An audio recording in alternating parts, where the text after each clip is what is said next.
Hello दोस्तों, नमस्ते, प्रणाम। मैं संगीता कश्यप अपने यूट्यूब चैनल में सभी दर्शकों का स्वागत करती हूँ। मैं एक कजरी गीत लेके आई हूँ दोस्तों। अगर गीत अच्छा लगे तो कमेंट करके ज़रूर बताना, लाइक करना, शेयर करना, मेरे चैनल को सब्सक्राइब करना और कमेंट करके ज़रूर बताना दोस्तों ये गीत आप लोगों को कैसा लगा। गेरे आई घटाया दियरिया घर नहीं आए सावरिया ना। गेरे आई घटाया दियरिया घर नहीं आए सावरिया ना।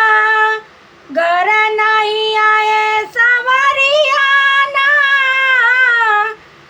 अब नाजुका मोरा उमरिया घर नहीं आए सावरिया ना।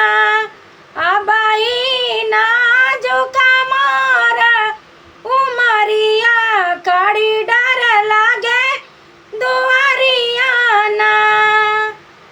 साजावत पुरवैया ढोले बसवरिया में चिराई बोले। साजा हाथ पुरवैया ढोले बसवरिया में चिराई बोले। पिया मोर गए बाजारिया ना। पिया मोर गए बाजारिया ना। गेरे आई घटाया दी अरिया घर नहीं आए सावरिया ना। गेरे आई घटाया दी अरिया घर नहीं आए सावरिया ना।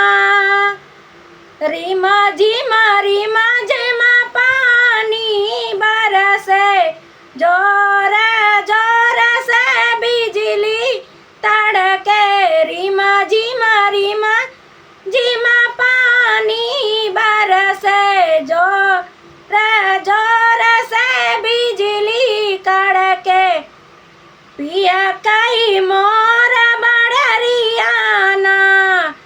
पिया कई मोर बड़रिया ना। गेरे आई घटा अधियरिया घर नहीं आए सावरिया ना। गेरे आई घटा अधियरिया घर नहीं आए सावरिया ना। जाता देखा दादूर बोले जाता देखा दादूर बोले। कोने कोने विषधर डोले।